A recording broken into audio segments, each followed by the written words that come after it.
1,300 years, longer than any religion that has a representative saying, this is the Creator's representative ruling this part of the world. You understand?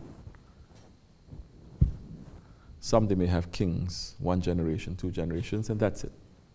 Everything falls. But this continued for over 1,000 years, getting bigger and stronger and stronger. If there is no Khalifa, there is no there is no permission to do so many things. But in the old days, they say the Khilafat is necessary. See, for what? To declare Ramadan, to declare Eid, to offer protection, to correct wrong things with power. So many things, correct? Meaning ruling, Islam to rule, to have its own system politically, in every system, education-wise, military-wise, everything. But when that Khalifa, it is removed, that's why you see what so many Muslim countries have so many different dates for Ramazans, different dates for Eids. They cannot come together. You cannot come together. So you're asking, what is the wisdom that it is not allowed to fight now these days? Because Allah has given this time for the Jababira, and Prophet ﷺ is saying to the believers what you have to do. What is the wisdom of not fighting? Is it something that we have to go through? You cannot fight because you lose. Because you will lose. Islam is not a religion that, okay, we just go, it doesn't matter if we lose, we all die. It's not. That's also going with the ego. Is it an order? Is it an order? Because there's no such thing as a suicide mission in Islam. You understand? In fact, the Prophet ﷺ is saying it is forbidden for you to go to war if you know you're going to lose. If your arms is less than that. If there are so many conditions now. Who sets these conditions? The Khalifa, the system, the Khalifa, the Shaykh al-Islam, the whole system there. Now everything is taken out, so everything becomes individual now. And people are declaring, yes, you can fight this, and no, you cannot. There's so many things now. They cannot come together. There is no head. What is it that the believers are made to go through? Believers. Allah is saying, oh, believers, believe. What is it? Allah is saying, if this world is, say, 7 billion people, 6 out of 7, they're going to be finished in that war. And those who are going to be finished, they're going to be sent to non-existence. This is a big test for the believers. What is the wisdom of Allah subhanahu wa ta'ala showing? Saying there is a time of Dajjal, because there is a time of Dajjal. And Dajjal is going to test everyone. He's going to test those ones in the graves, those ones who are living. He's going to test you with your faith. Are we looking? And these are all, let's say, things that the Prophet says are going to happen, and this is what's going to, and these are the things that you have to do. So now, who is looking? Let's say 2 billion Muslims. Who's looking to see this? And to see what we have to do in this Akhir Zaman? Or the leaders of the Muslims themselves saying there's no such thing. Don't talk about Mahdi, don't talk about Dajjal. Don't talk about Akhir Zaman. Don't you see, new world order, we're just now starting to have a bite out of the big cake. Don't talk about those things. Whereas all the prophecies of the Prophet ﷺ is coming true. So the world, the heads themselves, they have completely been corrupt, and they're corrupting. What are the believers supposed to do? Believers are going to see that this is the second Jahiliyyah. This is the second age of ignorance. Are you seeing that this is the second Jahiliyyah? No, you're not. It's a wonderful world. Goodbye, Charlie, Shaykh Effendi says. You are seeing, you're understanding the second Jahiliyyah. Second age of ignorance, where there's destruction everywhere and there's poison everywhere. But you don't need to be a Muslim to know this.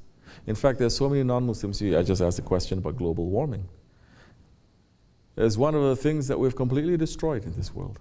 We destroyed, can you imagine, we destroyed the natural structure of this world that thousands of years they can't even touch.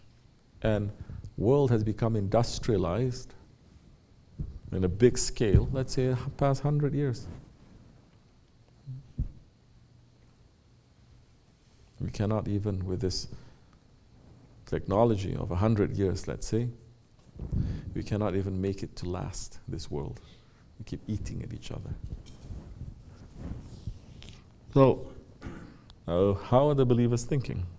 What are they thinking? What are they being busy with? It is not supposed to, because now the believer must know more and more and more, especially since the Khilafat fell, we put our faith more and more into this material world. Muslims start to put their faith more in this material world, right? What are Muslim nations doing? They're racing to build nuclear arms. Nuclear weapons, to do what? So they're putting their faith in that. They're not putting their faith in the friends of Allah that are able to move those nuclear weapons too. They're not putting their faith in that. So they're losing their faith now. So now, what is going to happen is something that is beyond the technology. Technology is going to fail. So who are those believers? 1 out of 7, only 1 is going to survive. We ask, are we that one? We have to ask, are we that one? If you're loving this world, you're following, you're saying there's nothing wrong, everything is okay. Everything that we're destroying, from the air to the water to people to traditions to thousands of years, hundreds of thousands of years. Things, they say there's nothing wrong with that, that you're not from that one. You're from the majority who thinks it's okay. Which is why in the Akhir Zaman, labels are not important too. Because there's so many things that we're speaking about, awliya is speaking about, but non-Muslims feel more attracted to it. They say, yes, this is exactly what we were thinking. And there's so many things that we're speaking right now that Muslims, calling themselves Ahl Sunnah even, they're saying, what is this? Prove to me. Where is it in the Quran? Where is it in the Hadith? Where is this? Becoming more Salafi, more Wahhabi than those ones are. So, we're going through second Jahiliyyah. We become strangers.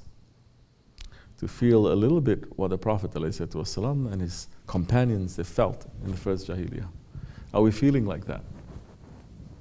If you are, it's okay, it's good. If it's not, something is wrong there. Because you don't have to be a saint to understand that we're burning this whole world every single day.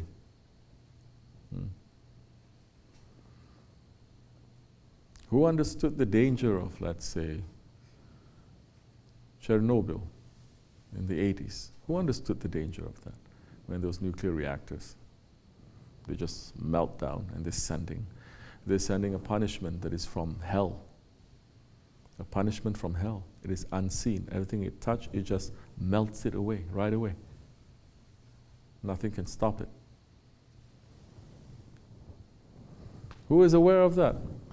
A little bit here and there. And now, say 20 years later, 30 years later, however long it is, who talks about that? Nobody. They make maybe one show here and there, but okay, that's it. That is what we know. And that was a very big thing. Happened in Japan too. Very big thing. Recently it happened too. And these are the things that we know. What about the things that we don't know? So we're living in pretty dangerous times. We're living in dangerous times, but we're not having paranoia and fear, you understand? With that. We still go out in the world, but we don't agree with how things are. We pull ourselves back, like the question before. We're being busy with that because we know the protection, how it's going to come, and we know that the power of the saints, how they're going to put that protection on us.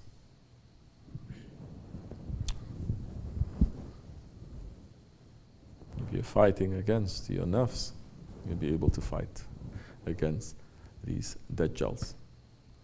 If people already think they are saints, big problem. Big problem. Because Dajjal is going to say, I'm going to make everyone a saint. It's going to open so many things, and you're going to see, and your head is going to spin. Hazrat Mahdi alayhi salam is bringing the sunnah of the Prophet alayhi salam. May Allah forgive me and bless you, inshallah. Al-Fatiha.